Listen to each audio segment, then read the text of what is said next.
नमस्कार नम्रता, आज रेसिपीमध्ये आपले खूप स्वागत. तर आज आपण मकर संक्रांती विशेष झटपट 10 मिनिटात तयार होणारी तीळ खोबरे वडी पाहणार आहोत. ही अगदी मऊसूत ही वडी तयार होते. शिवाय अचूक प्रमाणासहित इथे रेसिपी मी शेअर करत आहे. तेव्हा व्हिडिओ स्किप न करता पूर्णपणे पहा आणि रेसिपी जर आवडलीच तर चॅनलला सबस्क्राईब करा. चला तर मग जास्त वेळ न घालवता आता आपण रेसिपीला सुरुवात करूया. झटपट तीळ खोबरे वडी बनवण्यासाठी इथे मी गॅसवर एक पॅन गरम करत ठेवला आहे. पॅन गरम करून घेतल्यावर त्यात पाऊण वाटी अनपॉलिश तिळा घालूया. इथे अनपॉलिश तिळाचा मी वापर करत आहे. तुम्ही पॉलिश तिळे घेऊ शकता, पण अनपॉलिश तिळामुळे ह्या वडीला फारच चव अप्रतिम अशी येते, म्हणून मी इथे वापरत आहे. आता गॅसची फ्लेम लो टू मीडियम करत सतत ढवळून हे तीळ व्यवस्थितपणे भाजून घेऊया. तीळ भाजायला जास्त वेळ लागत नाही, अगदी एकसारखे भाजले जावेत यासाठी अशा प्रकारे अगदी तळाशी चिकटणार नाही, करपणार नाही याची काळजी घेऊन अगदी एकसारखे भाजून घ्यायचे आहेत. साधारणतः 3 ते 4 मिनिटानंतर पाहू शकता तीळ अगदी व्यवस्थित भाजले गेले आहेत आणि अगदी व्यवस्थित फुलले आहेत. आता अशा प्रकारे तीळ व्यवस्थितपणे भाजून घेतल्यावर लगेचच ते आपण एका प्लेटमध्ये काढून घेऊया आणि थंड करून घेऊया. थंड झाल्यावर ते आपण मिक्सरमधून पल्स मोडमध्ये त्याची भरड तयार करून घेणार आहोत. आता ते आपण बाजूला ठेवूया. त्यानंतर पुन्हा त्याच पॅनमध्ये आपण डेसिकेटेड कोकोनट घालूया. इथे पाव वाटी मी डेसिकेटेड कोकोनट घेतले आहे. तुम्ही तुमच्या आवडीनुसार खोबरे कमी जास्त करू शकता किंवा तुम्ही खोबरे किसूनही इथे घेऊ शकता. सुक्या खोबऱ्याचाच इथे वापर करायचा आहे. आता गॅसची फ्लेम बंद करून 1 मिनिटभर डेसिकेटेड कोकोनट तांबूस रंग येईस्तोवर अशा प्रकारे परतून घेऊया. साधारणतः 1 मिनिटानंतर पाहू शकता डेसिकेटेड कोकोनट अगदी व्यवस्थितपणे खरपूस मी भाजून घेतले आहे. इतपतच डेसिकेटेड कोकोनट भाजून घ्यायचे आहे. लगेचच ते आपण एका प्लेटमध्ये काढून घेऊया आणि थंड करून घेऊया. त्यानंतर भाजून थंड करून घेतलेले तीळ आपण मिक्सरच्या भांड्यात घालूया आणि मिक्सर चालू बंद करत पल्स मोडमध्ये व्यवस्थितपणे फिरवून घेऊया. इथे तिळाची भरड आपण तयार करून घेणार आहोत, म्हणून मिक्सर चालू बंद करतच अशा प्रकारे फिरवून घ्यायचे आहे. नाहीतर तिळाला तेल सुटण्याची शक्यता असते, याची काळजी जरूर घ्यावी. पाहू शकता अशा प्रकारे मी तिळाची भरड तयार करून घेतली आहे.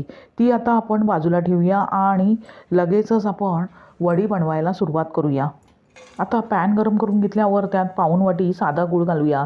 गूळ अगदी बारीक व्यवस्थितपणे चिरून घ्यायचा आहे, म्हणजे लगेचच विरघळतो. आता गूळ विरघळावं म्हणून इथे मी साधारणतः पाव वाटी पाणी घालत आहे. आता गॅसची फ्लेम लो टू मीडियम करत व्यवस्थितपणे गूळ अशा प्रकारे ढवळून वितळवून घेणार आहे. तोवर आपण जी वडी करत आहोत त्याला चकाकी यावी यासाठी इथे मी चमचाभर तूप वापरत आहे. अशा प्रकारे व्यवस्थितपणे आता हे मिश्रण आपण ढवळत राहूया आणि गूळ अगदी व्यवस्थितपणे विरघळून घेऊया. इथे आपल्याला गुळाचा पाक अजिबात करायचा नाही आहे. फक्त गूळ विरघळला की लगेचच आपण बाकीचे जे साहित्य आहे ते त्यामध्ये घालणार आहोत. साधारणतः 3 मिनिटानंतर पाहू शकता गूळ अगदी व्यवस्थित विरघळला आहे आणि त्याला फेसही आला आहे. अशा प्रकारे फेस आल्यावर लगेचच आपण जे तिळाची भरड आहे ती त्यामध्ये घालूया. त्याबरोबरच जे आपण सुके खोबरे भाजून घेतले आहे तेही घालूया आणि स्वादासाठी आपण पाव चमचा इथे वेलची जायफळ पूड घेतली आहे. जर घालायची असेल तर घाला, नाही घातली तरी चालेल.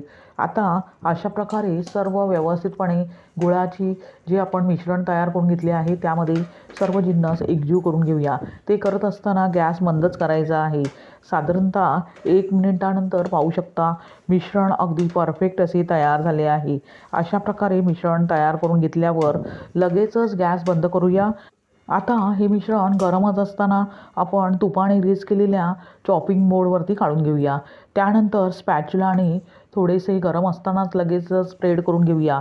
थोडेसे मिश्रण कोमट असताना आपण लाटणीचा वापर करून अशा प्रकारे अगदी पातळ असे हे मिश्रण लाटून घेणार आहोत. लाटणीने लाटून घेत असताना लाटणीला थोडेसे तूप लावायचे आहे, म्हणजे मिश्रण चिकटणार नाही. अशा प्रकारे एकसारखे मिश्रण लाटून घ्यायचे आहे. आता अशा प्रकारे व्यवस्थितपणे लाटून घेतल्यावर लगेचच आपण त्याच्या वड्या पाडून घेऊया. तुम्ही हव्या त्या साईजमध्ये वड्या पाडून घेऊ शकता. इथे मी मीडियम साईजच्या वड्या पाडून घेत आहे. पाहू शकता किती परफेक्ट मिश्रण तयार झाले आहे. अशा प्रकारे अगदी उभ्या आडव्या व्यवस्थितपणे चिरा देऊन घ्यायच्या आहेत. पाहू शकता अगदी सर्व वड्या मी व्यवस्थितपणे कापून घेतल्या आहेत. लगेचच त्या डिमोल्ड करून घेऊया. अशा प्रकारे तयार झाली जास्त खटपट न करता मऊसूत तोंडातच विरघळणारी याची तीळ खोबरे वडी. अशा प्रकारे येणाऱ्या मकर संक्रांतीला तुम्ही तीळ खोबरे वडी बनवून पहा आणि त्याचा आस्वाद घ्या. अगदी नवशिकेही सहजरित्या बनवू शकतील इतकी साधी सोपी रेसिपी इथे मी शेअर केली आहे. जर तुम्हाला आवडली तर व्हिडिओला लाईक करा आणि चॅनलला सबस्क्राईब करा. पुन्हा भेटूया अशाच साध्या सोप्या सुटसुटीत आणि प्रमाणबद्ध अशा रेसिपीसह. धन्यवाद. श्री स्वामी समर्थ.